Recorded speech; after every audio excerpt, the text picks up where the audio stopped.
Доброго дня! Сьогодні ми говоритимемо про панорамну камеру GoRC 617. Панорамність означає, що співвідношення сторін кадру хоча б 1 до 2. 617 це означає, що розміри кадру 6 на 17 см. Можна говорити про панораму і показувати свої панорами, але я зроблю хитріше. Я покажу прекрасні панорами геніального фотографа Йозефа Судика. В свій час вийшла книжка «Смутна країна», що означає «сумні пейзажі». Вона складається виключно із чорно-білих панорамних фотографій. І зараз ми її погортаємо, і ви побачите, які це чудові і дивні пейзажі, і який ефект дає панорама. Співвідношення сторін тут в кадрі приблизно 1 до 3. Хоча мої колеги казали мені, що Судик знімав форматною камерою розміру 3,1/4 на 10,3 дюйма. Тобто, коли я вимірював в цій книжці співвідношення сторін кадру, виходило 1 до 3 приблизно, а якщо брати ці дані по дюймах, то виходить 1 до 3,2. Ну, але це цифри, а кадри панорамні, вони кажуть самі за себе. Отже, вони кидаються в очі, вони незвичайні, погляд ковзає туди-сюди по тих кадрах, вони просто гарні самі по собі. Ці кадри – це біля Праги, околиці Праги, в Чехії інші місця. Але крім тої книжки, існує ще одна книжка, також яка складається виключно із панорам Йозефа Судика. В даному випадку я показую французьке видання, це, власне, панорами Праги, виключно сама Прага. Коли ви подивитеся на ці репродукції, то ви побачите, що репродукції розміру трошки більше від сірникової коробки. І все-таки вони виглядають добре. Чому я наголошую на розміри сірникової коробки? Справа в тому, що якщо ви робите панорами камерою, аналоговою, очевидно, камерою 6 на 17 см, у вас стає питання, що потім робити із цим кадром на фільмі, на плівці. Ну, один із варіантів – це ви можете сканувати і друкувати, а інший варіант – ви можете друкувати контакти на чорно-білому папері. І ваші контакти будуть більші, ніж репродукції Праги в книжці Йозефа Судика, і вони будуть виглядати тим більше непогано. Водночас існують збільшувачі розміру 13 на 18 см. Це фактично 5 на 7 дюймів, трошки більше. Я один такий маю збільшувач, але ним не друкую. Вони дуже громісткі, але можна друкувати панорами таким чином. Отже, можна йти фільмово-цифровим шляхом, а можна йти фільмово-аналоговим шляхом. GoRC 617 насправді ховає в собі 3 формати панорамних. Це 6 на 12, 6 на 15 і 6 на 17. Тобто, якщо вам подобається інше співвідношення сторін кадру, то ви можете вибрати собі легким перемиканням рычажка на камері і жодних проблем. Звідки взялися панорамні камери? В кінці 70-х років відома німецька фірма Linhof випустила камеру Linhof Technorama 617 S3. Чудова камера, на неї ставляться об'єктиви від великоформатних камер. І взагалі не тільки на неї, а на всі камери формату 6 на 17 см ставляться об'єктиви від форматних камер, тому що ці 17 см треба якось покрити. А з іншого боку, в тих камерах є рольфільм, заряджається тип 120 звичайний. 220 не підходить, тому що треба дивитися в віконечко за кадрами. І якщо це буде 220, то ми засвітимо. 120 – це ракорд захищає від засвітки. Перша камера – це кінець 70-х Linhof. Попри те, що це чудова камера, вона мала суттєвий недолік, крім ціни. Ціна зараз на eBay таких камер порядку 7-8 тисяч доларів, а при бажанні можна знайти і за 12. І вона досить важка. Тобто її вага в повному спорядженні із шнайдерівським об'єктивом 5,6-90 складає 3 кг 150 г. Що таке важка камера? На ту тему колись мене повчив мій колега Ігор Садовий. Я хотів купити Mamiya RB67 або RZ67. А від мене відмовив від того, бо сказав, уяви собі, що ти тягаєш з собою, якщо ти, очевидно, не знімаєш в студії, постійно тягаєш з собою 3-літрову банку із соку. І це мене так прочистило мені мізки. І тому ці 3 кг з гаком – це майже 3-літрова банка соку. З іншого боку, очевидно, достатньо великі розміри самої камери. І питання, чи з нею зручно знімати з рук. Зі штатива знімати без проблем. Наступна камера – це була Fuji G617. Також дуже гарно збудована, дуже якісно, але ціна трошки менша. І вага. Її вага в повному спорядженні складає біля 4 кг. А далі з'явилися інші форматні камери. Наприклад, 617-й Photoman. Так. Дуже непогана камера. Потім з'явилася Tomiyama Art Panorama 617. До речі, вона має хорошу таку властивість, що спереду вона має міг, точно як форматна камера. І з неї можна знімати зблизька. Я, правда, не уявляю, які об'єкти можна знімати зблизька панорамною камерою, але якщо ви уявляєте і вам подобається така ідея, то можете придбати ту камеру. Вона порівняно недорога, коштує біля 2-2,5 тисяч доларів на eBay. Очевидно, вживана. З'явилися камери DAI 617, і нарешті GoRC 617, Panoraflex існує камера, Gilde 617, і інші подібні камери. Тобто їх трошки є, але вони є досить рідкісні, дуже спеціалізовані, і цифра 617 завжди означає, що ми говоримо про формат 6х17 см. Про камеру GoRC 617. В чому її перевага і чому я вирішив цей огляд присвятити саме цій камері? Справа в тому, що в інтернеті про неї дуже мало матеріалів. Є тільки одне відео про GoRC 617, її Грек один знімав. Але ситуація наступна, що насправді, як виявилося, він знімав на камеру DAI 617, трошки іншу. І існує дуже такий фундаментальний огляд Мюррея Фута, австралійця, фотографа. Отже, в чому перевага тої камери і що про неї можна сказати? Перш за все, ця камера є чи не найлегша зі всіх. Тобто по вазі з нею може тягатися близько. Розташований до неї хіба що Horseman 617. Але знов-таки там висока ціна, і я не впевнений, чи він буде легший. А швидше всього і важчий. А все решта точно важче. Камера досить проста. Тобто все сховано в об'єктиві. В об'єктиві ми маємо віддаль, маємо витримки і маємо діафрагми. Тобто через об'єктив ми регулюємо експозицію. Так? І в об'єктиві є центральний затвор. Як взводити затвор? Дуже легенько. Звели. Тут є тросик, який проходить через дерев'яну ручку, і легенько спустили. Ніяких додаткових вібрацій, ніякого дзеркала, нічого. Цей тросик окремо привинчується.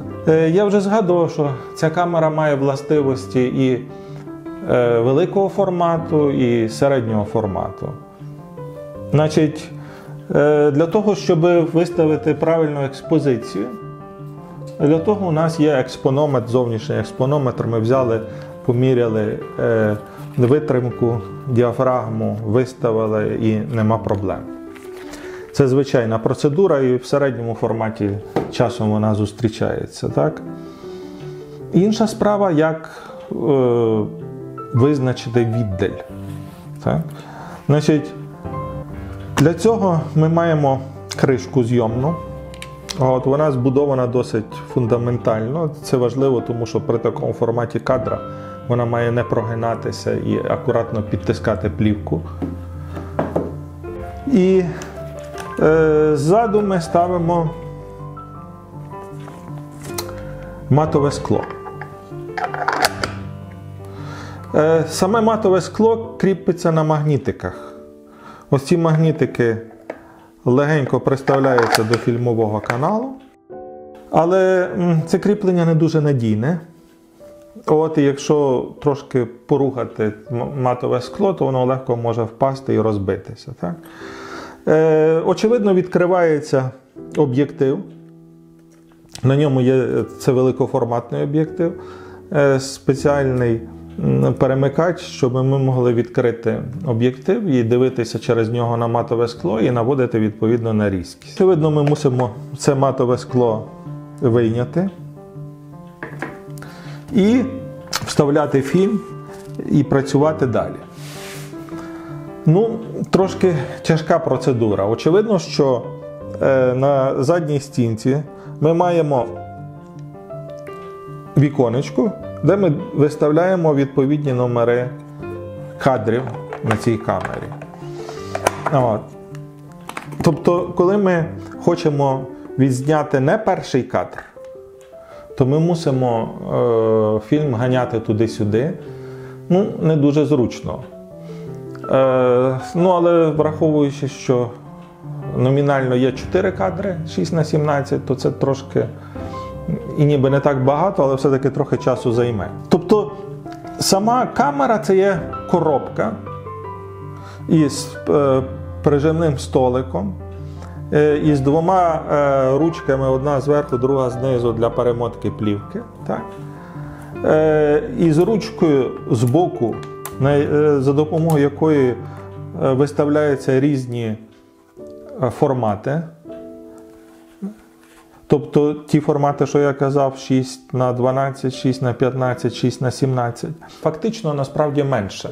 Це номінально такі формати. А фактично 6х17 це є 56 на 162. Тобто 8 мм пропадає. 6х15 це є 56 на 142. І нарешті 6х12 це є 56 на 122, ну 2 мм тут додалося. Легко побачити, як це відбувається. Всередині камери є шторки, і коли ми рухаємо цей рычажок, то шторки переміщаються і відповідно закривають різну частину кадру. Ну, ми маємо до тої камери, він зйомний видушакач, так? На дальній камері стоїть об'єктив Nikkor. Не дивуйтеся, Nikkor також випускав об'єктиви під великий формат і світлосилою 8 і фокусною віддалю 90 мм. Значить, перерахунку на формат 24х36 це є порядку 23 мм, тобто це є такий пейзажний ширококутний об'єктив. Тобто 90 мм в цьому форматі є аналогом 23 мм. Переваги того об'єктива. Ну, перш за все, він легкий. Так? Частина камер формату 6х17 мають спеціально спереду такі металеві дуги. Для чого? Щоб коли камера клюне носом, впаде, щоб не побити дорогий об'єктив. Але що він має клювати носом? Наприклад, оцей об'єктив нікорівський, він досить добре збалансований. І практично під одне із штативних гнізд він просто ідеально збалансований, він ніяк не має клювати носом. Крім того, він легший. Крім того, це один із кращих ніконівських об'єктивів. Тобто коло зображення, яке він малює, є 235 мм. І в ці 235 мм кадр 56 на 162 дуже легко поміщається. І не просто поміщається, і можна робити подвижки, так, різні пересування об'єктива, хоча дана камера цього не має. І мені це не потрібно. Чи ця камера зручна? Ну, досить зручна, вона має дерев'яну ручку. Відома фірма Альпа швейцарська, яка випускає дорогезні камери, так само має дерев'яні ручки.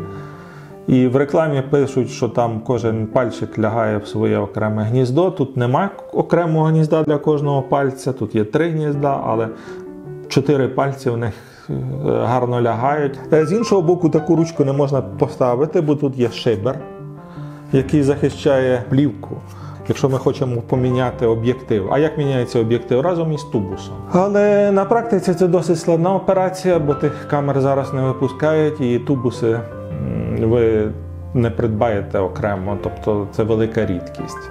Ну і міняти оптику в даному випадку це означає, треба інший тубус, інший об'єктив, і це приводить до того, що треба міняти камеру, тобто купувати ще одну камеру, а це нереально, як ми всі розуміємо. Але 90 мм мене цілком влаштовує, я казав, що це аналог 23 мм для кадру 24х36. Можна поставити ще об'єктив із фокусною віддаллю 72 або 75 мм. Аналог для кадру 24х36 це 19 мм. Тобто різниця 4 мм це не так суттєво. Видошукач досить яскравий, але в ньому нема віддалі. Тобто ми бачимо тільки границі кадру.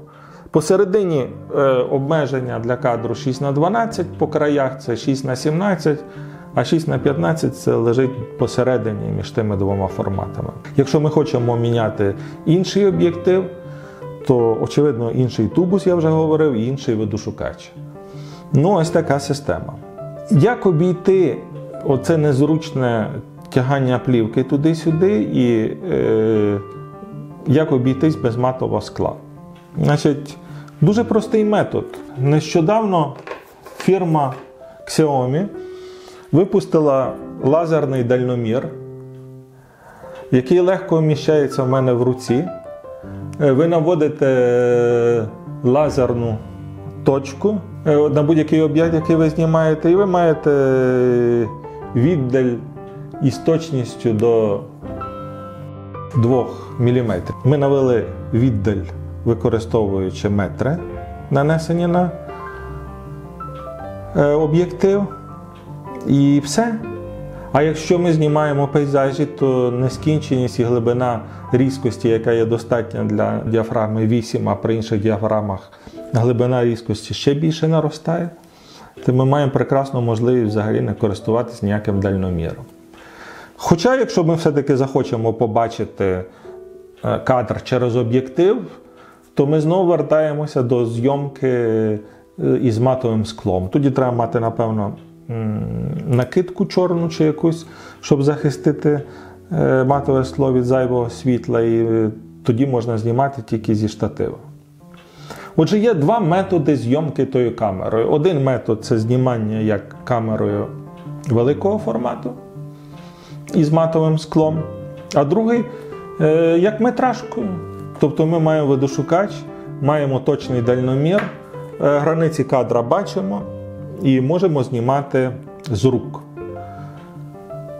Тобто та камера, в принципі, досить зручна для зйомки з рук. Чому зручна? Тому що її вага із ремінцем, із об'єктивом, блендою, видошукачем, зі всім складає 2 кг 127 грам. Тобто, коли ви берете зручний ремінець, вішаєте собі на шию ту камеру, то вона достатньо не важка. Для такого формату вона є найлегша, підкреслюю, чи не найлегша камера. От, хіба що суперник Horstman 617. Які переваги тої камери? Ну, формат. Друге, при такому розмірі кадру ми маємо прекрасну тональність. Так? Якщо ми друкуємо контакти, а цей формат кадру дозволяє друкування контактів, то ми маємо іншу якість. Так? Це якби вхід через іншу реальність того кадру. Так? Контакти дають таку можливість. Подивіться на старовинні фотографії, будете мати відчуття входження в іншу реальність. Я маю на увазі саме контакти. Ціна. Ціна тої камери дуже демократична. Я розкрию секрет, що я її придбав за $1400. От разом з об'єктивом, зі всім. Дуже для такого формату це абсолютно демократична ціна. Вага. Я вже казав, що це найлегша камера. Якщо ми будемо користуватися дальноміром і видошукачем зйомним, то ми можемо її використовувати як камеру для зйомки з рук. Це достатньо унікальна властивість для такого розміру кадра. Які мінуси тої камери? Знов-таки вага, все-таки 2 кг 127 грам, це є не дуже багато, але точно немало. Murray Foot мав претензії до видушукача тої камери для фокусної віддалі 75 мм. От, що він не точний. Для 90 я претензій не маю.